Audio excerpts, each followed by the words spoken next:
Hello friends, स्वागत है आपका आपके अपने लीगल चैनल सोच पर प्रहार में। मैं हूं एडवोकेट सनी शर्मा। दोस्तों, आज की इस वीडियो में हम बात कर रहे हैं क्रूरल्टी के लेवल की। अधिकतर आपने देखा होगा, ये बोला जाता है और होता भी था पहले कि भैया महिलाओं के साथ बहुत क्रूरता की जाती थी, फिजिकली असॉल्ट भी किया जाता था और कुछ हिस्सों में ये अभी भी होता है।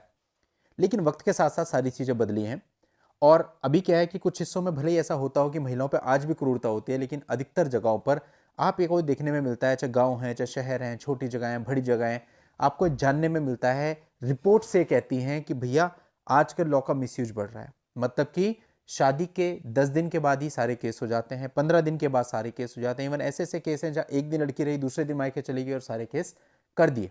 तो ये क्या है? इसका मेरे को नहीं लगता कोई भी जस्टिफिकेशन किसी के पास भी होगा।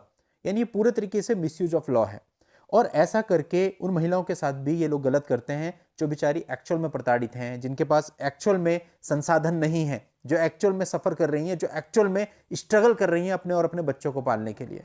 उन लोगों के साथ कितना गलत है, क्योंकि उनको भी इसी नजर से देखा जाता है कि आप भी झूठा केस लेकर के आई हैं। अब जब ये केस किए जाते हैं तो सारी सेंसिटिविटी को खत्म करके किए जाते हैं। और अब हाल ही में कुछ समय में यह भी देखने में आया है कि जो मेंटल टॉर्चर है वो तो है ही, साथ ही फिजिकली असॉल्ट भी हस्बैंड पर और उसके परिवार पर होने लगा है।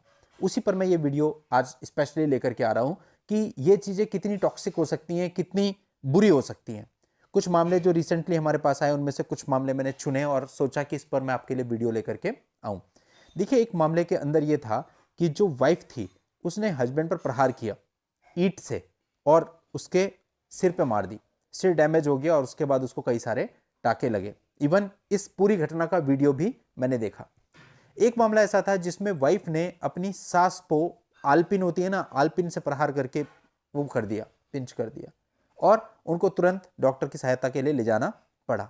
एक मामला ऐसा था जिसमें उनका कहना था कि साहब मैं बहुत कमजोर व्यक्ति हूँ, वीक हूँ, हेल्दी नहीं हूँ और मेरी वाइफ बहुत हेल्दी है और वो मेरे को पीटती है और फिर गाना गाती है, आ देखे जरा तुझ में कितना है दम, और ये गाना गा के फिर पीटती है। तो आप सोचिए कि किस तरह की दयनीय दशा से इस समय पे हस्बैंड और उसका परिवार गुजर रहा है due to these false cases. तो ऐसे में कहने का मतलब है कि कई बार होता है कि आप कोशिश करते हैं कि भाई चीज़ों को आगे चलाएं, लेकिन चीज़ें और वर्स्ट हो जाती हैं। तो ये एक मैक्सिमम एक्सटेंट में आपको बता रहा हूं कि यहां तक भी चीज़ें जा सकती हैं। इवन हमारे यहाँ हमारे शहर में एक केस ऐसा भी था जिस समय पे हम नए नए प्रैक्टिस करना शुरू किया था, उस समय की बात बता रहा हूं, जहां पर एक एक्स्ट्रा मैरिटल अफेयर के चलते जो वाइफ थी उसने अपने ही परिवार के 3 लोगों का मर्डर अपने आशिक के साथ मिलकर के कर दिया था। तो कहने का मतलब, अगर आप मैक्सिमम देखो, वर्स्ट केस देखो, तो बहुत बड़े लेवल पे ये चीजें हो सकती हैं। और कई बार दोस्तों आप अखबारों में पढ़ते हो कि एक्स्ट्रा मैरिटल अफेयर के चलते अपने जो बॉयफ्रेंड होते हैं उनके साथ मिल करके जो वाइफ होती है वो अपने हस्बैंड को मरवा भी देती है। अभी रिसेंटली एक मामला मेरे पास ऐसा चल रहा है जिसमें अभी हस्बैंड का मैसेज आया था कि मेरे को सोर्सेज से पता चला है कि उन्होंने मेरे इतने रुपए में मेरी सुपारी दी है, अभी मैं क्या करूं सर। अब आप देखिए कि इस परिस्थिति में भी आप पहुंच सकते हैं। तो बेहतर यही होगा कि अगर इतना टॉक्सिक रिलेशनशिप है तो उसको खत्म करना ही सही है। अननेसेसरी वो सोसाइटी के कहने पर वो चीजें मत करो कि भाई करके देखते हैं, निभा लो निभा लो। ठीक है, एक समय सीमा तक सही होता है, लेकिन जो परिस्थिति होती है वो सोसाइटी नहीं जानती, वो आप जानते हो आपके घर की परिस्थिति क्या है। यदि आपको लगता है कि आपके घर की परिस्थिति इतनी बेकार हो चुकी है कि आप पर और आपके परिवार वालों की जान माल को भी खतरा हो सकता है, तो डेफिनेटली आपको इस दलदल से बाहर आ जाना चाहिए। ठीक है, कैसे चलेंगे वो झेल लेंगे, वो नॉर्मल है, वो आसानी से झेले जा सकते हैं। प्रॉब्लम होती है जब हम कहीं मिसगाइड हो जाते हैं, कोई गलत स्टेप ले लेते हैं, लेकिन फिर भी मैनेजेबल है। लेकिन अपनी जान से बढ़कर तो कोई चीज नहीं होती ना, कि हम अपनी जान या अपने परिवार वालों की जान दांव पर लगा करके फिर इन सारी चीजों को संजोने की कोशिश करें। दूसरी बात है, जिसे रिश्ता बनाना होता है वो पहले दिन से पता चल जाता है। जिसे नहीं बनाना वो नहीं बनाना, आप हजारों कोशिशें कर लो, जिसे निभाना है वो निभाता है।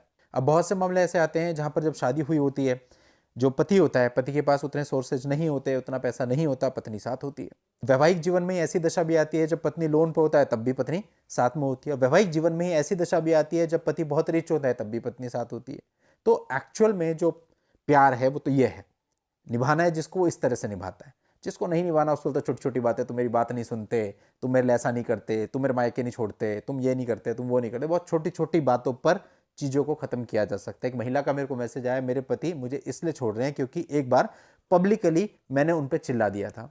अब देखिए कितनी छोटी सी बात है, हो सकता है कि अगर में ऐसा हो गया हो, पति से भी हो सकता है, किसी से भी हो सकता है, क्या इतनी सी बात के लिए हम शादी जैसा इतना बड़ा रिश्ता खत्म कर लेंगे?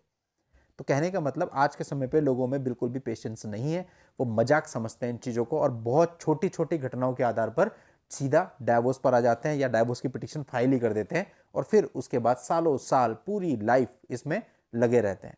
तो अब ये आपको सोचना है कि आपको किस तरह से आगे बढ़ना है, किस तरह से अपना बचाव करना है। और हमारा तो सजेशन ये होता है कि एक सीमा तक आप सबको संजोने की कोशिश करो, लेकिन जब वो सीमा क्रॉस हो जाए, आपको पता हो कि अब अगर आप आगे इस व्यक्ति के साथ बढ़ते हैं तो आपके साथ कुछ भी हो सकता है, तो डेफिनेटली उस चीज़ को ख़त्म कर देना चाहिए और अलग रहना शुरू कर देना चाहिए और लीगली भी डाइवोर्स ले लेना चाहिए अकॉर्डिंग टू कंडीशंस। क्योंकि डाइवोर्स का फाइल करना है, कब फाइल नहीं करना है, ये टेक्निकल मैटर है जिस पर मैंने कई वीडियोज़ बनाए, वो आप देख सकते हैं। चलिए दोस्तों, आज के इस वीडियो में इतना ही। नेक्स्ट वीडियो में नई जानकारी के साथ मैं आपसे फिर मिलता हूँ। तब तक के लिए goodbye and thank you for watching. Take care.